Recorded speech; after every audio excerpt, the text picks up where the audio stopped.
Some people would say the word hypocrisy is used too much these days. Well, we here at ADH TV say it's not used enough, only because there's so much of it about and there's no other word to describe it. Almost everything the left loves is infused with the sort of double standards that make you wonder if they are capable of perceiving any reality at all. They purport to fix climate change by flying around in private jets. They burn down black neighbourhoods in the name of racial justice, and they revere Indigenous culture on social media platforms that would never exist if Western civilization hadn't rescued those Indigenous people from pre-scientific barbarity. Calling out this kind of hypocrisy might be as easy as shooting fish in a barrel, but we still need to do it lest our beloved leftist friends convince themselves they are being rational and lose their grip on reality altogether. The latest example is a doozy. On September 17 last year, Greens leader Adam Bandt used his obnoxious soapbox to climb up on his pretentious high horse to post this message on Twitter. If Prime Minister Scott Morrison doesn't act today, the Greens will seek to move a no-confidence motion in Christian Porter when Parliament resumes. Call on the PM to turf him out of Cabinet.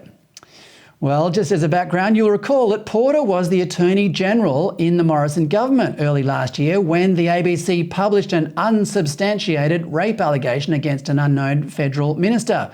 Porter identified himself as the alleged perpetrator. The allegation was flimsy at best and was never proved. Porter sued the ABC for defamation, but the case was caught up in technicalities and settled out of court, which cost Porter several $100,000. This was paid by an anonymous donor, which enraged Bandt, hence the tweet. But he is not so outraged by his own Senator Lydia Thorpe's arguably worse shenanigans. Let's get former Queensland Premier Campbell Newman in to discuss it. Campbell, welcome.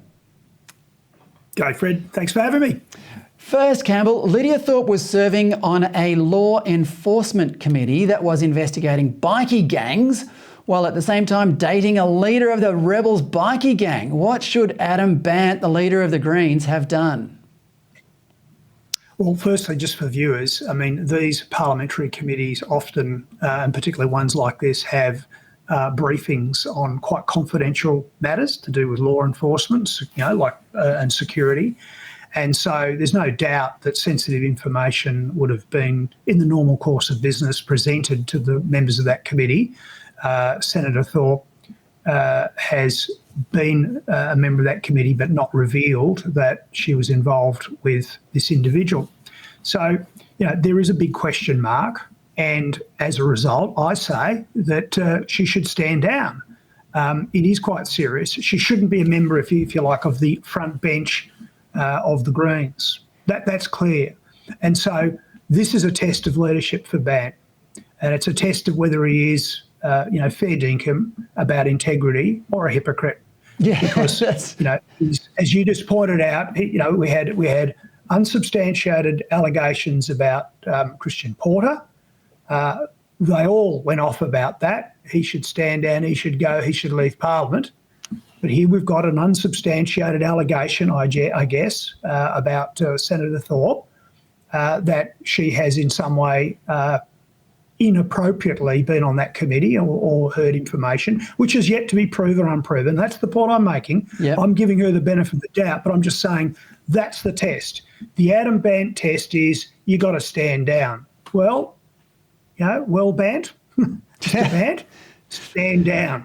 Well, stand down your member and show leadership. Exactly. I mean, you can't be fair and more reasonable at that. I mean, if on the other hand he had been sensible about the Porter thing and not engaged in sort of 2022 Salem witch trials sort of form of justice, well then, I'd give him the benefit of the doubt on Senator Thorpe. Well, fair enough. We've got to be fair and reasonable about these things, yeah.